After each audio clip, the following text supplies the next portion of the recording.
Det her, det er en psykedelisk svamp, som hedder Golden Teacher. Lars tager svampe for at holde depressioner i skak, der fuldstændig ødelægger livet for ham.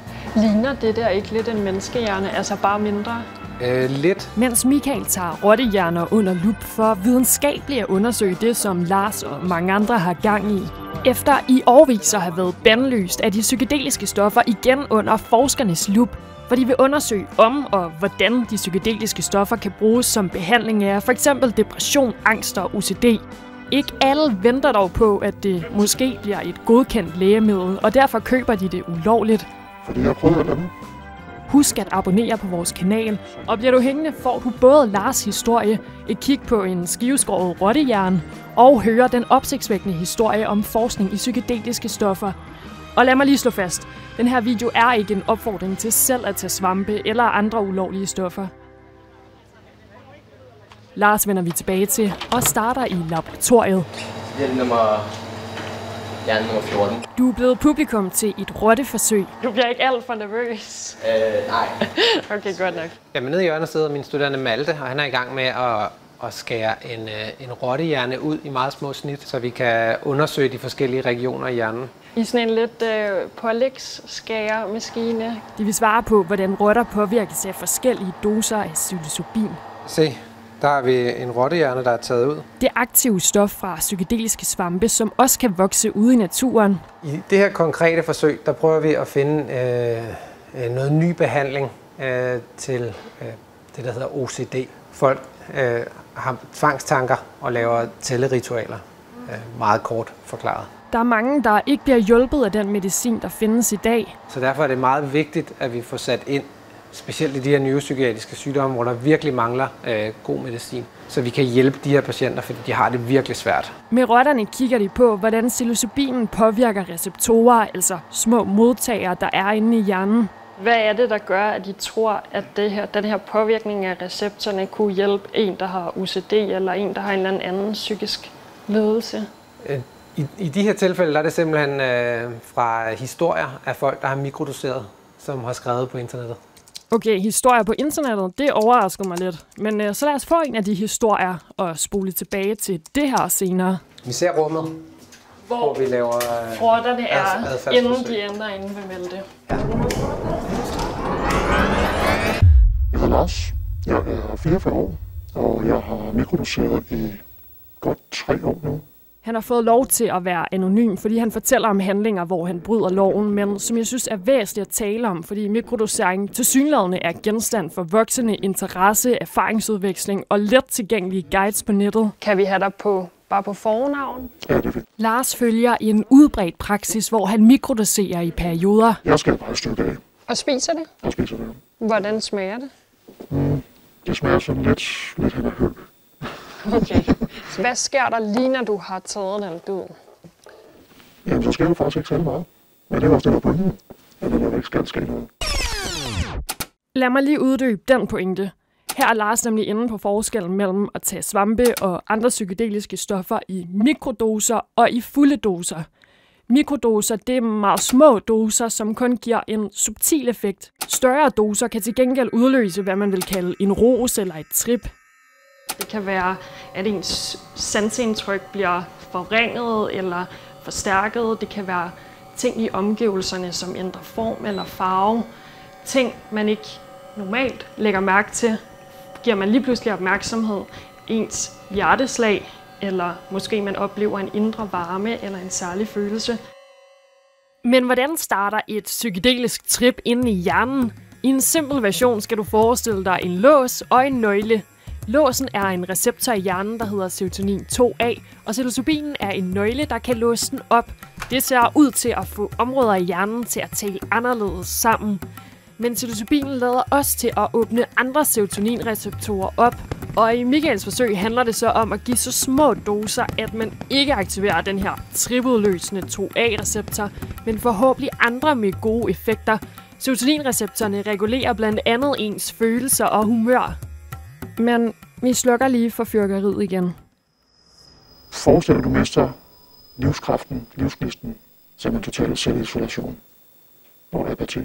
og går med Lars ind i de mørke perioder, som han har levet med og blandt andet været sygemeldt gennem 4 år. Det er kronisk depressiv personlighedsforstyrrelse. Det lyder ikke særlig rart. Det er det heller ikke, kan jeg godt afsløre. Det er ret invaliderende.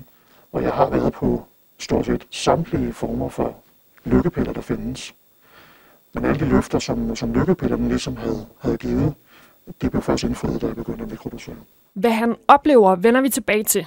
Nu skal du høre noget ret groopvækkende, som tidligere har ført psykedeliske stoffer ud i kulden. Jeg har taget et smut til Frederiksberg Hospital, og jeg skal udpege et bestemt sted for jer. Psykedeliske stoffer blev nemlig allerede for mange år siden koblet til psykiatrisk behandling, men mildt sagt, så var det ikke alle, der forvaltede det særligt smart, hvis vi skruer tiden tilbage til 60'erne. Jeg har fået at vide, at det var hernede et sted, at en overlæge ved navn Ejner Gert Jørgensen gav det psykedeliske stof LSD til sine patienter. Og ofte foregik det uden patienternes vidne, og heller ikke med den tilhørende terapi, der ellers var påkrævet. Patienter fik voldsomme psykiske men, og nogen tog endda deres eget liv. I samme periode blev stoffet også populært ude blandt befolkningen, men samtidig kom der også fokus på risikoen for bad trips med panik, paranoia eller psykoser. I 1971 anbefalede FN deres medlemslande at forbyde LSD og andre psykedeliske stoffer, og verden over bliver det nærmest umuligt at forske i stofferne. I dag er der udover i Michaels laboratorium igen gang i en hel del interessant forskning. Det vil jeg fortælle mere om senere. Først så vender vi tilbage til Lars og den effekt, han oplever af mikrodosering. Altså, jeg kommer selvfølgelig altid at slippe helt for de depressive episoder. De vil være der hele tiden i et eller andet format. Men når jeg har det her, når jeg kan mikrodosere mig ud af det, så har jeg et mere positivt livssyn. Det stabiliserer mig på en måde, hvor jeg er mere modstandsdygtig over for nederlag. Generelt blandt folk, der mikrodoserer, er der både nogen med psykiske diagnoser, smerter og andre lidelser, og nogen, der blot ønsker en slags selvoptimering. Lars fortæller, at mikrodosering både har hjulpet ham igennem et studie og hjælper ham nu som iværksætter. Kan det ikke også bare være noget, du forestiller dig, altså placebo? Det kunne det godt være, men det er så en af grunden til, at jeg mener, at der skal forskes langt mere i det. Men så kan jeg jo vende tilbage til al den her forskning, som rent faktisk er i gang. I dag forskes der igen både i psilocybin og LSD, men også i psykedeliske stoffer som meskalin, ayahuasca og MDMA. Og man har igen under sikre forhold testet det på mennesker, også på Rigshospitalet. Og resultaterne herfra og andre steder i verden tyder på lovende og varige effekter. Der er dog stadig et stykke vej mod at have godkendte lægemidler til eksempelvis depression. Og resultaterne for mikrodosering er mere sparsomme. Det virker til at være noget af det nyeste og hotteste, som forskerne har kastet sig over. Er noget bare placebo, og kan den langstrakte brug skade? Hos Michael skal vi til slut også forbi.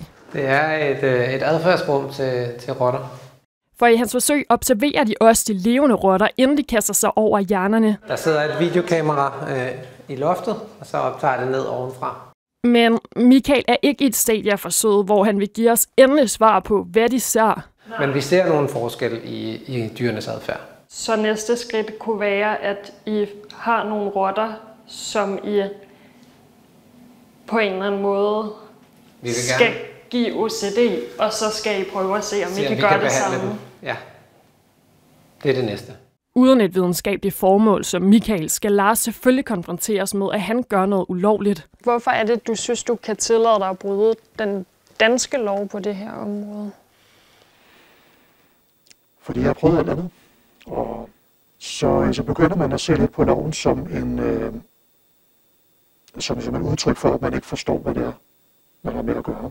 Også Michael og kollegerne fraråder, at man selv forsøger sig med de her ting, som de gør i kontrollerede medicinske omgivelser. Men er det ikke mere sikkert at vente på, at man måske når dertil, hvor man får lavet et rigtigt og gennemprøvet lægemiddel med det her?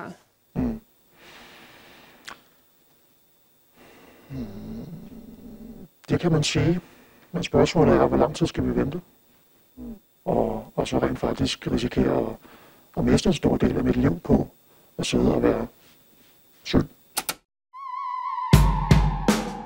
Og jeg kan tro, at jeg pressede Michael for et svar på, hvornår vi kan få det første godkendte lægemiddel. Men de der forskere, de er ikke så meget til at spå og gætte. Klart står det i hvert fald for mig, at der er gang i noget virkelig, virkelig spændende på det her område, som potentielt kan gøre livet lettere for millioner af mennesker med forskellige diagnoser. Om det er mikrodosering, der er potentiale i, eller i hvilken form, der måske kan komme psykedelisk medicin, det må jeg simpelthen bare følge med i. Og i mellemtiden, så kunne jeg godt tænke mig at høre fra jer, hvad jeg skal undersøge næste gang. Skriv til mig i kommentarfeltet, og tak fordi I så med.